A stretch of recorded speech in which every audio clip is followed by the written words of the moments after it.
Julai Bibi Viwanja Group. Je, unawajua ni kina nani? Basi, acha nikuhabarishe. Julai Bibi Viwanja Group ni wauzaji wa viwanja tena venye ubora. Na kubwa zaidi 2022 wamekuletea ofa babu kubwa. Sasa jipatie viwanja venye ukubwa wa square mita 400 kwa shilingi milioni 2.5. Na huduma za kijamii zinapatikana kama vile usafiri, umeme, maji, nyumba za ibada na nyinginezo. Na tena viwanja vimepimwa na vipo katika ubora wa hali ya juu. Viwanja vinapatikana Vianzi, ni mwendo wa dakika 10 kutoka Vikindu stendi, au unaweza kuwasiliana na Julai Bibi Viwanja Group kupitia nambari zifuatazo: 0673 035288 au 0774 635762 au 0755 105124. Kwa viwanja vya uhakika na vyenye kuaminika, waone Julai Bibi Viwanja Group ndio suluhisho lako. Nyote mnakaribishwa. Bismillahirrahmanirrahim. Assalamu alaikum wa rahmatullahi wa barakatuh. Alhamdulillah, salatu wa salam ala rasulillah Muhammad bin Abdullah alqaimi bihuquqillah ma dhaqat illa wa farrajaha Allah. Amma ba'du, wapenzi watukufu wa Islam popote mlipo na waandishi wa habari mliofika, mbele yenu ni wawakilishi wa viongozi wa Umoja wa Wahadhiri wa Kiislamu Tanzania.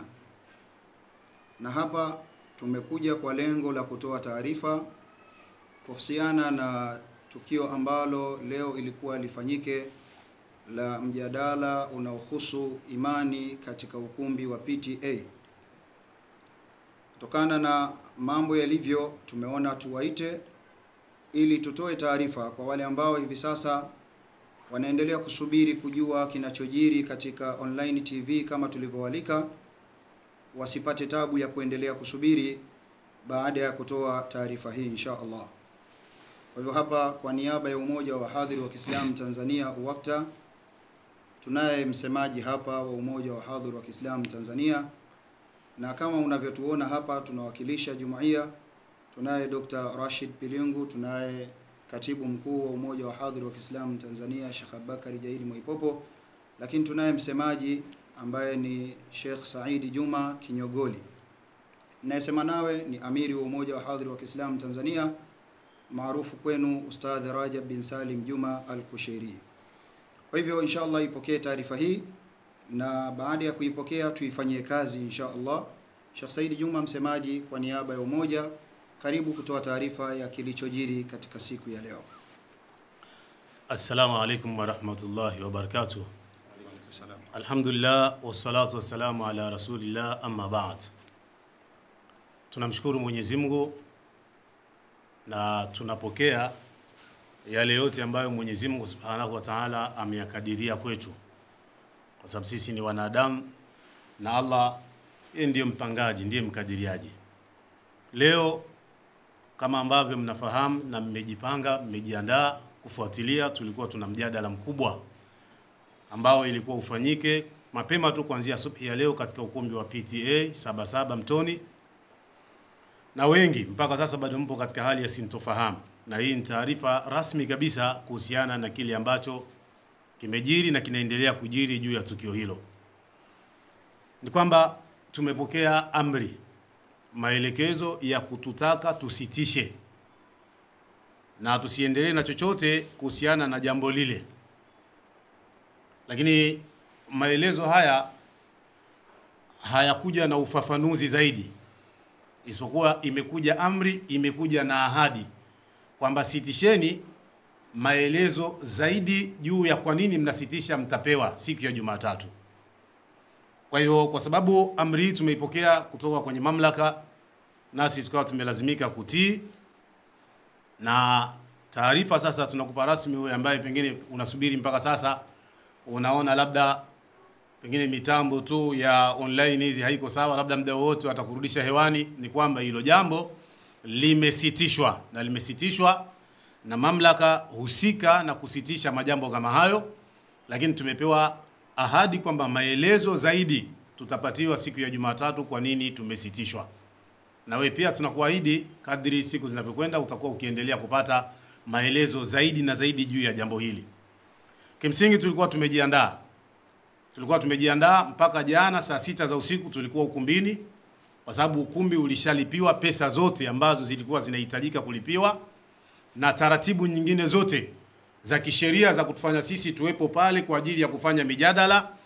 Mialiko rasmi kwa makanisa ambayo yalikuwa yaje tushirikiane nayo yalishakamilika, na wao pia walishafika mpaka kuhudhuria kuona maandalizi ya taratibu zote. Mpaka saa 5 za usiku jana saa 6 tupo pale ukumbini, viti vilishapangwa, maspika yalishawekwa, kila kitu kilikuwa kimeshawekwa katika utaratibu wake. Tunasubiri tulale salama kwa uwezo wa Allah, tuamke kwa ajili ya kuja kuuendesha mjadala ule.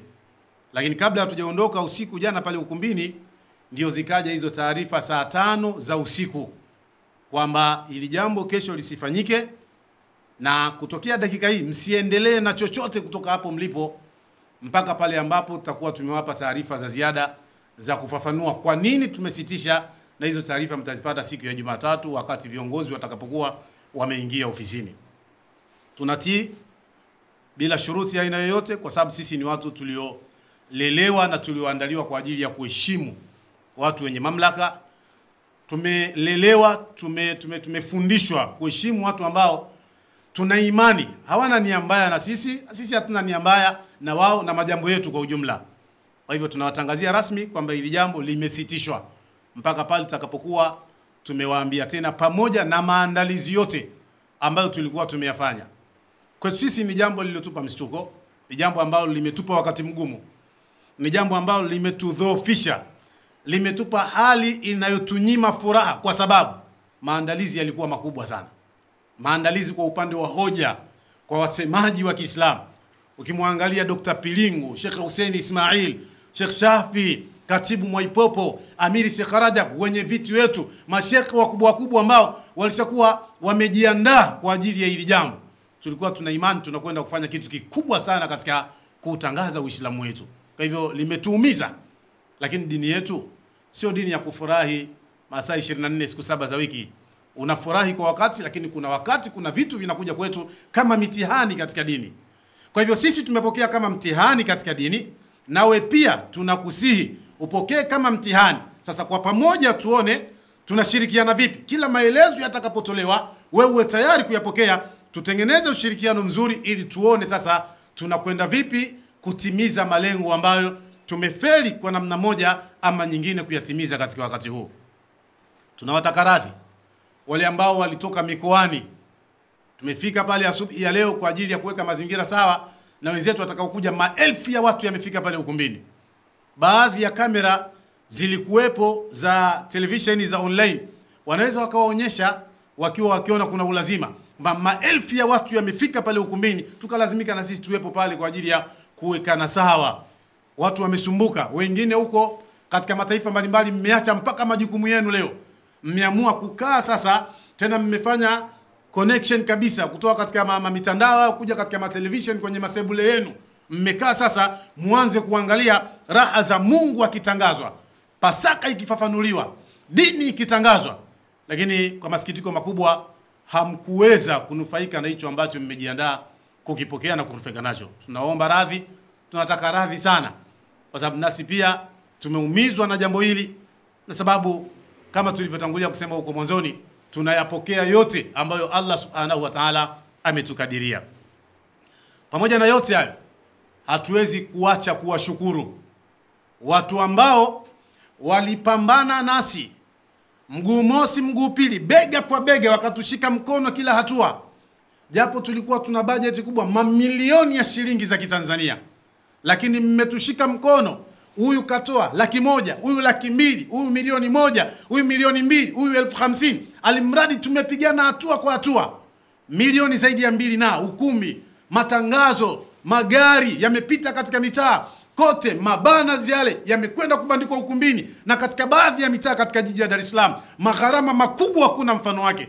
Lakini nyinyi ndio mmetushika mkono, mmehakikisha mnachangia, mnafanya kila mlichokuwa nacho kwa ajili ya kuhakikisha hili jambo linafanikiwa. Tusipowashukuru tutakuwa ni wezi wa fadhila.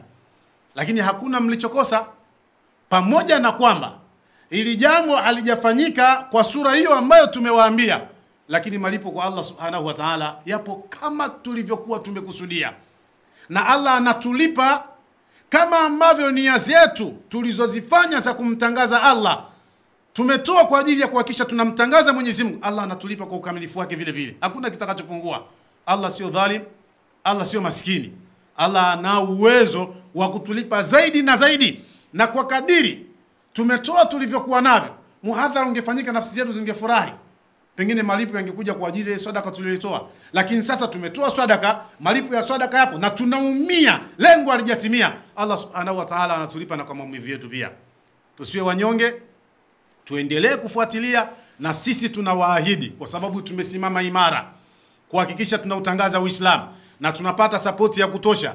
Viongozi wa serikali na sehemu tofauti tofauti tunaenda nao sawa. Yakija maelekezo kama haya tunatii kwa ajili ya kuhakikisha tunaendelea kubakia katika taifa lenye amani, lenye ushirikiano baina ya taasisi yetu na taasisi mbalimbali. Tuna ushirikiano mzuri na taasisi za watu binafsi, tuna ushirikiano mzuri na taasisi na idara mbalimbali za serikali. Tuna imani tutarudi tena hapa kwa ajili ya kuwashajaisha, baada ya kuwapa maelezo kamili juu ya hichi kilichotokea. Tutakuja kuwashajaisha kwa ajili ya jambo ambalo tuna imani pengine litakuja katika ukubwa zaidi, na insha Allah mafanikio makubwa yatakuja kupatikana katika harakati zetu za kumtangaza Mwenyezi Mungu.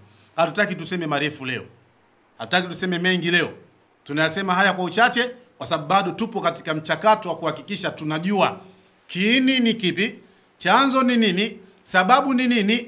Tumesitisha ndio, lakini nini na nini, maelezo hayo, na kwa kadiri tutakavyopata tutawaletea, na tuna imani insha Allah nanyi mtaelewa, kwa sababu walio tupa amri ya kusitisha ni watu wanaojitambua, ni watu ambao wapo katika mamlaka na wanajua wanachokifanya. Nasi tumetoa ushirikiano bila kusita, kwa sababu tunataka tuhakikishe tunakaa sawa katika nchi yetu, tunakaa sawa. Na jambo ni kubwa na limetikisa nchi. Kwa uhakika jambo limetikisa nchi. Kila mmoja alikuwa hangi anataka kujua nini kitajiri, nini kitaendelea. Na tuna imani insha Allah watu watapata wakati mzuri. Wabillahi tawfik. Wassalamu alaikum wa rahmatullahi wa barakatuh.